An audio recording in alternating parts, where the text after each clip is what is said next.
Bonjour à toutes et à tous. Donc, je suis Florian, cofondateur de Fairspace avec Marion, dont vous avez la photo et donc peut-être que vous verrez à la cérémonie. Donc, on a créé Fairspace. Donc, je suppose qu'en tant que particulier, vous avez tous déjà été sur le Bon Coin ou vous avez fait des achats en seconde main. Et on s'est rendu compte qu'en fait, les entreprises, elles n'achètent pas du tout en seconde main et en durable au sens large. Et c'est pour un peu combler ce gap qu'on a fondé Fairspace. On a une conviction qui est un peu générale, c'est qu'on n'arrivera pas à la transition écologique sans intégrer les entreprises. Les entreprises ont un pouvoir d'achat, au sens littéral du terme, tellement important qu'on a beau faire tous les efforts qu'on veut en tant que particulier, si nos entreprises continuent à consommer de manière classique, on n'aura pas de transition efficace. Et du coup, nous, parce que c'est un sujet qui est quand même assez vaste, on s'est concentré sur l'environnement de travail.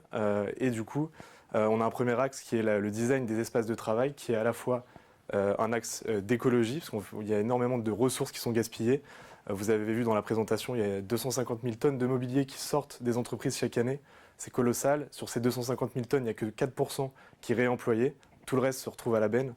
Donc 96% sont irrevalorisés, mais ils sont enfouis ou brûlés. Donc c'est de la perte sèche. Du mobilier qui est souvent de très bonne qualité, puisque les entreprises ont les moyens d'acheter du mobilier qui va durer 10 à 15 ans. Et pour autant, il va durer 3, 6, 9 ans, qui est la durée classique des bails des entreprises. Donc énormément de potentiel aussi en termes de ressources. Et c'est aussi un enjeu stratégique en termes de collaborateurs, puisqu'on parle beaucoup de qualité de vie au travail et de culture d'entreprise qui est en train de petit à petit aussi de prendre le pas sur la qualité de vie au travail et de l'englober.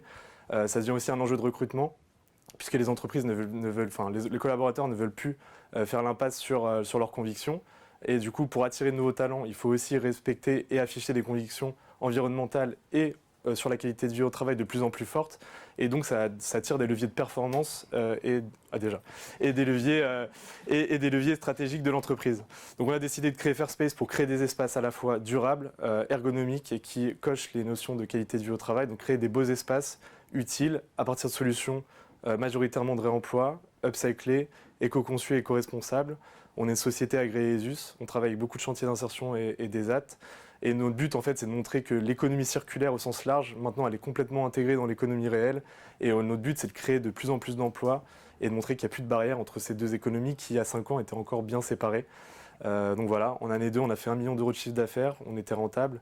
Et notre but maintenant, c'est de développer aussi de nouveaux services autour de l'environnement de travail, de l'inventaire, de la réparation, et de réunir ces services-là dans une marketplace de services et de enfin rajouter une dimension technologique à notre offre qui est pour l'instant très compréhensible et très traditionnelle.